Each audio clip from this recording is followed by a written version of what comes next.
CUET 2024 का form आ चुका है और जैसे ही फॉर्म आया है हजारों सवाल बच्चों के मन में पैदा हो गए हैं। कोई पूछ रहा है सिलेबस के बारे में, कोई पैटर्न के बारे में, कोई यूनिवर्सिटी, कोई कोर्स, और कोई पूछ रहा है क्या सब्जेक्ट चूज करें फॉर्म में। ये सारे सवालों के जवाब आपके धीरे धीरे बेसिक शिक्षा पे मिलते रहेंगे, क्योंकि हम सीधी बात, नो बकवास, आपको एकदम कम से कम समय में ज्यादा से ज्यादा इंफॉर्मेशन देने की कोशिश कर रहे हैं। तो इस वीडियो में हम बात करेंगे कि सिलेबस को लेके क्या अपडेट है।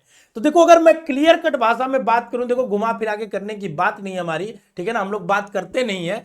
तो सिलेबस को लेके अभी तक कोई अपडेट नहीं है। आप जब वेबसाइट, जो ऑफिशियल वेबसाइट है, देखोगे तो यहां पे कोई भी सिलेबस का आइकन बना ही नहीं है, ठीक है ना। लेकिन जब आप बुलेटिन पढ़ेंगे, इसकी बुलेटिन में पेज नंबर 16 पे आएंगे तो यहां पे देखिए एक लाइन बस लिखा हुआ है syllabus of test.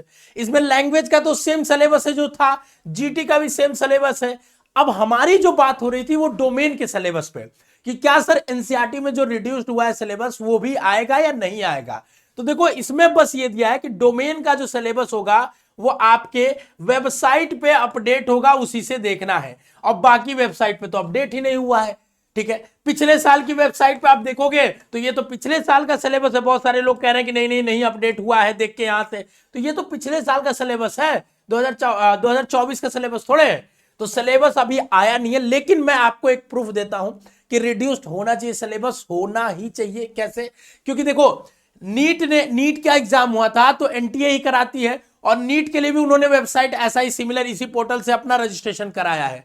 NTA CUET का भी एग्जाम कराती है और एनसीईआरटी बेस्ड ही वो पेपर बनाते हैं। तो अगर एनसीईआरटी में रिड्यूस्ड हुआ है, नीट में भी नहीं आ रहा, चूंकि एनटीए ही कराती है, तो ये पूरा संभावना है कि आपके सीयूईटी में भी वो सिलेबस रिड्यूस्ड हो जाएगा। बाकी आपके 1 से 2 दिनों में सारे सवालों के जवाब मिल जाएंगे।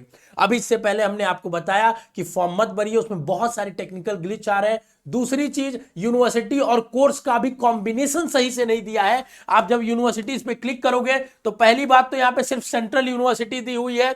दूसरी बात कि सेंट्रल यूनिवर्सिटी में भी अभी यूनिवर्सिटी के अपडेट्स नहीं है, बस पिछले साल का एग्जैक्ट कॉपी कर दिया गया है, क्योंकि अलग अलग यूनिवर्सिटीज के वेबसाइट पे जाओगे तो वहां कोई अपडेट अभी नहीं है। तो फॉर्म भरने से अभी बचिए, रुकिए।